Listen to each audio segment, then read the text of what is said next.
Hello everyone, कैसे हो आप। आज अपन देखेंगे चैप्टर 2 बायोलॉजिकल क्लासिफिकेशन। इस चैप्टर में स्टडी करेंगे अपन क्लासिफिकेशन की कि कौन कौन से क्लासिफिकेशन सिस्टम है और कौन कौन से किंगडम में जो ऑर्गेनिज्म है उनको डिवाइड किया गया है, उन सभी किंगडम की अपन डिटेल में स्टडी करेंगे। तो देखिएगा बायोलॉजिकल क्लासिफिकेशन क्या होता है। बायोलॉजिकल क्लासिफिकेशन एक साइंटिफिक प्रोसीजर होती है जिसमें ऑर्गेनिज्म को सिमिलरिटीज एंड डिसिमिलरिटीज के बेसिस पे ग्रुप्स एंड सब ग्रुप्स में डिवाइड किया जाता है, तो उसे क्या कहते हैं, बायोलॉजिकल क्लासिफिकेशन। बायोलॉजिकल क्लासिफिकेशन का क्या इंपॉर्टेंस है, तो देखिएगा एवरी ऑर्गेनिज्म की स्टडी करना पॉसिबल नहीं होता है। अपन ग्रुप की किसी एक या दो ऑर्गेनिज्म की स्टडी करते हैं और उस ग्रुप से रिलेटेड इंफॉर्मेशन को ऑब्टेन कर सकते हैं। साथ ही दूसरा है कि कोई न्यू स्पीसीज है, न्यू स्पीसीज के आइडेंटिफिकेशन में क्या करता है, क्लासिफिकेशन हेल्प करता है। ऐसे ऑर्गेनिज्म के बीच में क्या रिलेशनशिप होती है, उसमें भी क्या होता है, क्लासिफिकेशन हेल्प करता है। नेक्स्ट देखते हैं यहाँ पे कि टाइप्स ऑफ बायोलॉजिकल क्लासिफिकेशन कौन कौन से टाइप्स हैं। तो 3 टाइप है। फर्स्ट है artificial biological classification. Artificial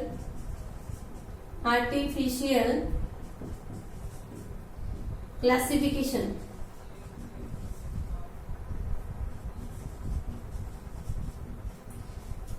second है natural classification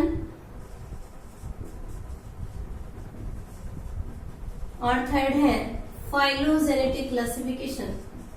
phylogenetic classification.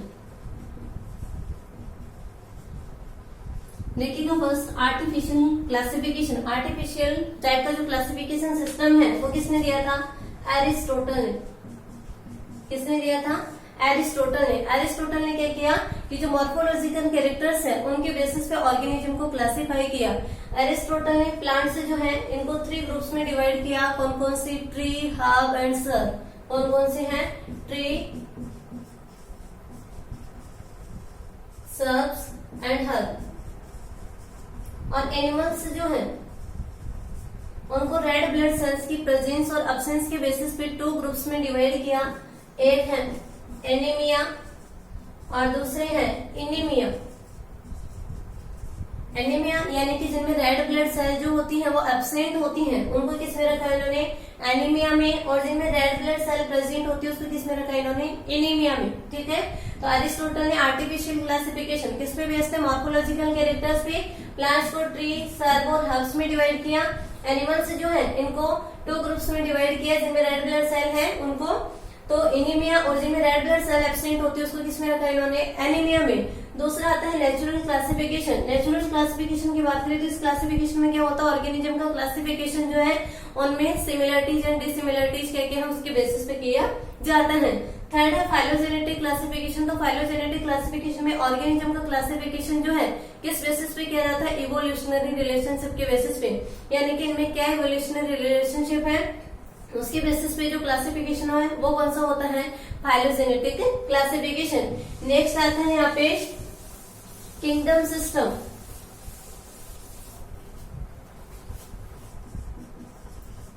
Kingdom system of classification. Classification के लिए कौन कौन से किंगडम सिस्टम दिए गए हैं, तो देखिएगा सबसे फर्स्ट है 2 kingdom system.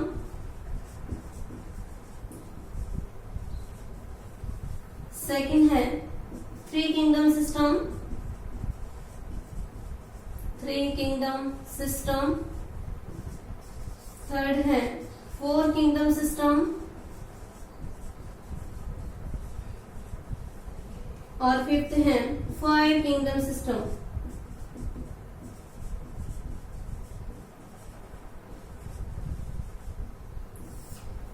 Two kingdom system, 3 kingdom system, 4 kingdom system and 5 kingdom system. देखिएगा सबसे पहले 2 किंगडम सिस्टम। 2 किंगडम सिस्टम जो है वो किसके द्वारा दिया गया था, लिनियस के द्वारा। इसने प्रपोज किया था लिनियस ने। लिनियस ने ऑल प्लांट्स जो है उसको किसमें रखा था, प्लांटी में। ऑल प्लांट्स को इसमें किसने रखा, प्लांटी किंगडम में। और ऑल एनिमल्स जो है उनको किसमें रखा, एनिमेलिया में। ठीक है। इसका क्लासिफिकेशन जो है वो किस पे बेस्ड था, presence and absence of cell wall, यानी कि सेल वॉल प्रेजेंट है या फिर एब्सेंट है। प्लांट्स में क्या होती है, सेल वॉल प्रेजेंट होती है। तो ऑल प्लांट्स को किसमें रखा है इन्होंने, प्लांटी किंगडम में। और ऑल एनिमल्स, इनमें क्या होती है, सेल वॉल एब्सेंट होती है, तो इनको किसमें रखा है इन्होंने, एनिमेलिया में। इसके बाद में आया थ्री किंगडम सिस्टम। अब देखिएगा जितने प्लांट्स थे उनको तो इन्होंने रख दिया प्लांटी में, और एनिमल्स को किसमें रख दिया, एनिमेलिया में। इसके बाद में कुछ यूनिसेलुलर माइक्रो ऑर्गेनिज्म थे, उन यूनिसेलुलर माइक्रो ऑर्गेनिज्म के लिए थर्ड किंगडम बनाया गया जिसे बोला गया प्रोटिस्टा। कौन सा है, प्रोटिस्टा। तो थ्री किंगडम सिस्टम आया। थ्री किंगडम सिस्टम जो है वो किसके द्वारा दिया गया था, हैकेल के द्वारा। किसने प्रपोज किया, हैकेल ने। हैकेल ने यूनिसेलुलर माइक्रो ऑर्गेनिज्म जो थे उनको किस में रखा, कौन सी किंगडम में रखा, प्रोटिस्टा में। इस प्रकार से यहाँ पे थ्री किंगडम बने, protista, Plantae and animalia. Plantae and animalia three kingdom है, इसलिए इस सिस्टम को क्या बोला गया है, थ्री किंगडम सिस्टम। किसने प्रपोज किया था, हैकेल ने। दो पहले के हैं प्लांटी और एनिमेलिया, लेकिन बाद में इन्होंने यूनिसेलुलर माइक्रो ऑर्गेनिज्म के लिए एक अलग किंगडम बनाया जिसे क्या बोला गया, प्रोटिस्टा। तो यहाँ पे थ्री किंगडम है, प्रोटिस्टा, इसमें क्या आते हैं, यूनिसेलुलर माइक्रो ऑर्गेनिज्म। प्लांटी जो है इसमें क्या आते हैं, ऑल प्लांट्स, और एनिमेलिया में ऑल एनिमल्स। इसके बाद में आया four kingdom system. Four kingdom system जो है किसने प्रपोज किया था, कॉपलैंड ने। किसने प्रपोज किया था, कॉपलैंड ने। देखिएगा यूनिसेलुलर ऑर्गेनिज्म को रख दिया, बाद में पता चला कि क्या है, कुछ प्रोकैरियोटिक ऑर्गेनिज्म होते हैं जैसे कि बैक्टीरिया, ब्लू ग्रीन एल्गी है, इनको क्या हुआ, इन किंगडम में कोई स्थान नहीं दिया गया। तो फोर किंगडम सिस्टम में कॉपलैंड नामक जो साइंटिस्ट है इन्होंने प्रोकैरियोटिक ऑर्गेनिज्म जैसे कि ब्लू ग्रीन एल्गी है, बैक्टीरिया है, इनके लिए एक अलग किंगडम बनाया जिसे क्या नाम दिया गया, मोनेरा। क्या नाम दिया गया, मोनेरा। तो फोर किंगडम सिस्टम में फोर किंगडम बनाए गए, कौन कौन से, मोनेरा, प्रोटिस्टा, प्लांटी और एनिमेलिया। कौन कौन से हैं, Monera, protista, Plantae and animalia. ठीक है। इसके बाद में आया five kingdom system. Five kingdom system जो है most accepted system of classification है। ये क्लासिफिकेशन सिस्टम जो है वो किसने प्रपोज किया था, R.H. व्हीटेकर ने। याद रखना, किसने प्रपोज किया था, R.H. व्हीटेकर ने। R.H. व्हीटेकर ने जो किंगडम है इसको कितने पार्ट में डिवाइड किया इन्होंने, 5 पार्ट में। कौन कौन से पार्ट है, Monera, protista, fungi, Plantae and animalia. देखिएगा, मोनेरा, प्रोटिस्टा, फंजाई, प्लांटी और एनिमेलिया। नया कौन सा किंगडम इंक्लूड किया इन्होंने, फंजाई। देखिएगा जितने भी जो फंजाई है हमको पहले किसमें रखा गया था, प्लांटी में। अब देखिएगा पहले जो है जैसे कि मॉर्फोलॉजिकल फीचर्स के बेसिस पे रख दिया गया, लेकिन बाद में एडवांस जो स्टडी की गई उससे पता चला कि फंजाई और प्लांट में क्या होते हैं, डिफरेंसेस होते हैं। जैसे कि फंजाई की सेल वॉल जो होती है ये किससे मेडअप होती है, काइटिन से मेडअप होती है। ठीक है। और जो प्लांट्स होती है उनकी सेल वॉल किससे मेडअप होती है, सेलुलोज से। और क्लासिफिकेशन का बेसिस क्या था, सिमिलरिटीज एंड डिसिमिलरिटीज। तो यहाँ पे क्या होगी, डिसिमिलरिटीज होगी। किसकी सेल वॉल, तो काइटिन से मेडअप होती है, जबकि प्लांट की सेल वॉल किससे मेडअप होती है, सेलुलोज से। फंजाई जो होते हैं उनमें क्लोरोफिल नहीं होता है, यानी कि सेल फूड सिंथेसिस नहीं कर सकते, इसलिए फंजाई जो है वो कैसे होते हैं, हेटेरोट्रोफिक। हेटेरोट्रोफिक यानी कि दूसरे ऑर्गेनिज्म या फिर डेड ऑर्गेनिक मटेरियल जो होते हैं उसपे अपने फूड के लिए डिपेंडेंट होते हैं, सेल फूड सिंथेसाइज नहीं कर सकते हैं, मीन से क्या होते हैं, हेटेरोट्रोफिक होते हैं। जबकि प्लांट्स में क्या होता है, क्लोरोफिल प्रेजेंट होता है, और प्लांट्स होते हैं क्या कर सकते हैं, सेल फूड सिंथेसाइज कर सकते हैं, यानी कि ये क्या होते हैं, ऑटोट्रोफिक होते हैं। तो इनमें इन डिसिमिलरिटीज का जब पता चला तो फंजाई को क्या किया गया, अलग किंगडम में रखा गया। इस प्रकार से यहाँ पे 5 किंगडम बने। कौन कौन से, मोनेरा, प्रोटिस्टा, फंजाई, प्लांटी और एनिमेलिया। अब अपन इन किंगडम्स के बारे में डिटेल में देखेंगे।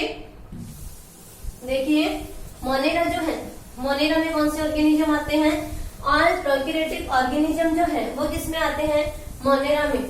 चलो पहले इन सभी का जो डिफरेंसेस है वो देख लेते हैं।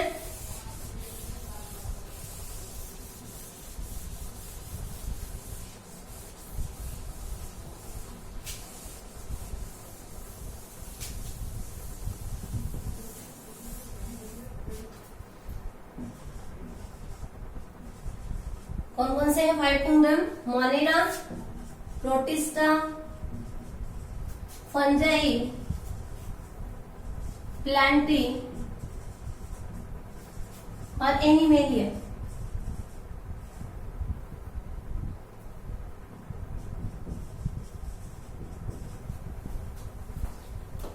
देखिएगा किस बेसिस पे या कौन से जो स्पेसिफिक क्राइटेरिया जो था इसका क्या था, RSV टेकर का 5 फिंगर सिस्टम ऑफ क्लासिफिकेशन।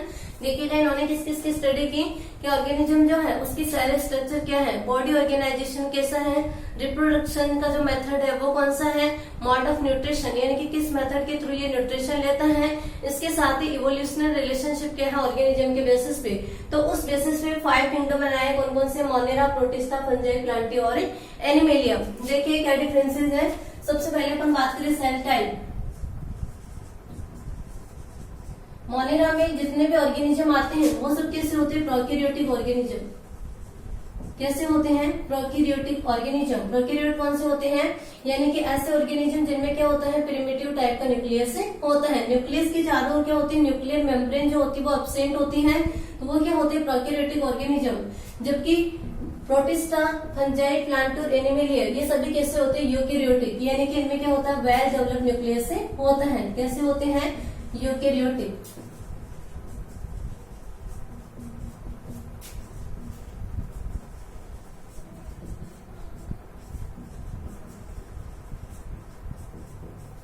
ठीक है। प्रोकैरियोट, यूकैरियोट को आप नाम से बता सकते हो, प्रिमिटिव और कैरियोटिक। यहाँ पे कैरियन, कैरियन मतलब न्यूक्लियस, प्रिमिटिव न्यूक्लियस होता है, यू मतलब एडवांस, और कैरियन यानी कि न्यूक्लियस। इन सब में क्या होता है, एडवांस न्यूक्लियस होता है, इसलिए सब किसमें है, यूकैरियोटिक होते हैं सभी। और मोनेरा के जो ऑर्गेनिज्म है जितने भी, वो सभी कैसे होते हैं, प्रोकैरियोटिक ऑर्गेनिज्म होते हैं। सेकेंड अपन बात करें सेल वॉल।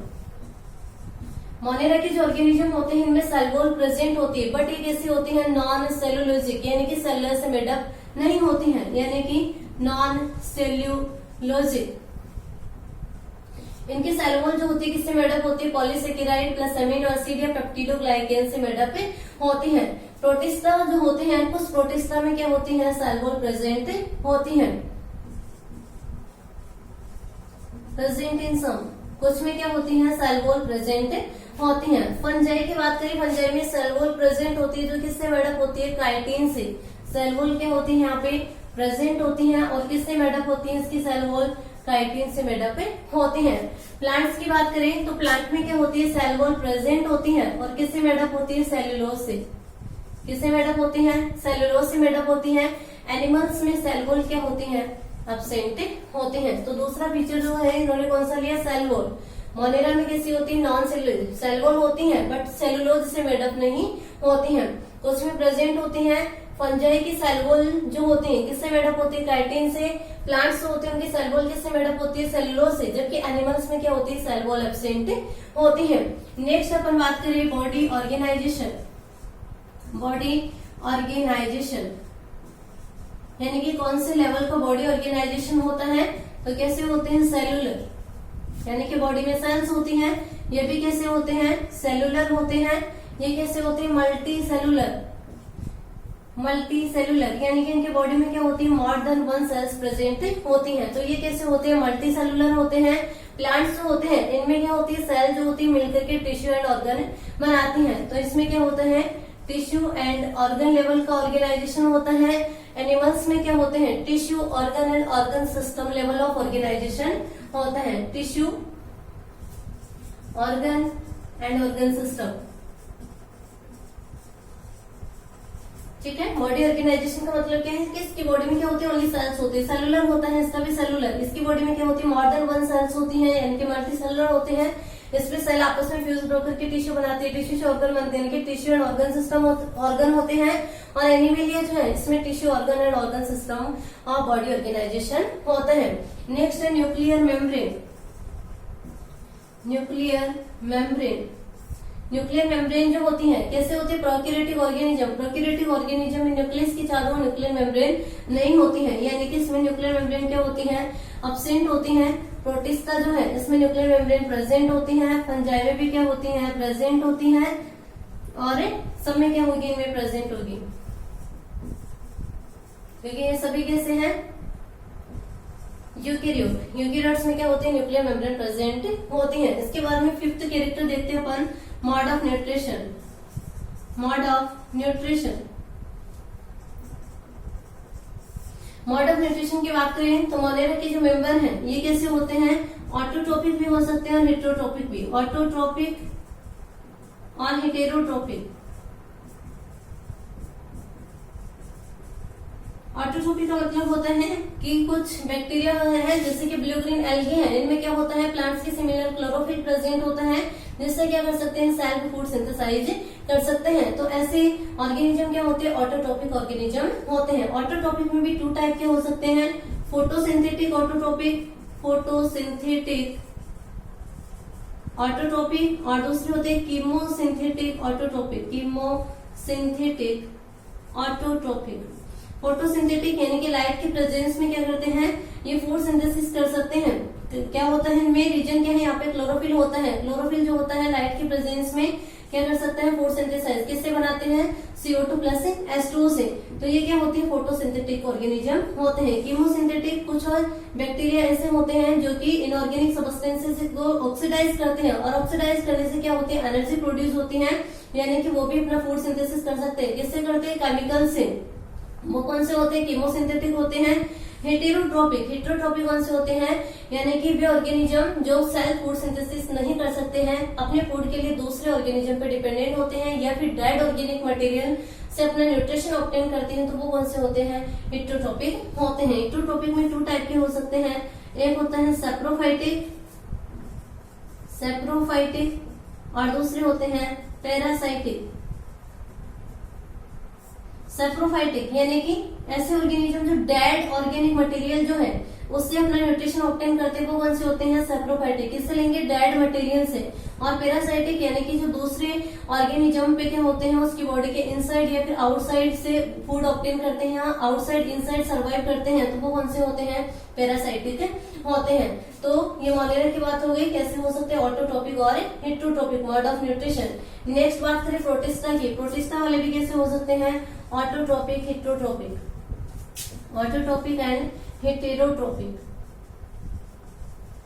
उसमें क्या होती है सेल्फ फूड सिंथेसिस की कैपेबिलिटी होती है, तो वो ऑटोट्रोपिक होंगे, और जो दूसरे ऑर्गेनिज्म भी फूड के लिए डिपेंडेंट होते हैं वो कौन से होते हैं हेटेरोट्रोपिक होते हैं। नेक्स्ट बात करें फंजाई की, तो फंजाई जो होते हैं ये कैसे होते हैं हेटेरोट्रोपिक होते हैं। हेटेरोट्रोपिक क्योंकि फंजाई में क्या होता है क्लोरोफिल एब्सेंट होता है, इसलिए सेल्फ फूड सिंथेसिस नहीं कर सकता, अपने फूड के लिए क्या होता है दूसरे ऑर्गेनिज्म पे डिपेंड करता है।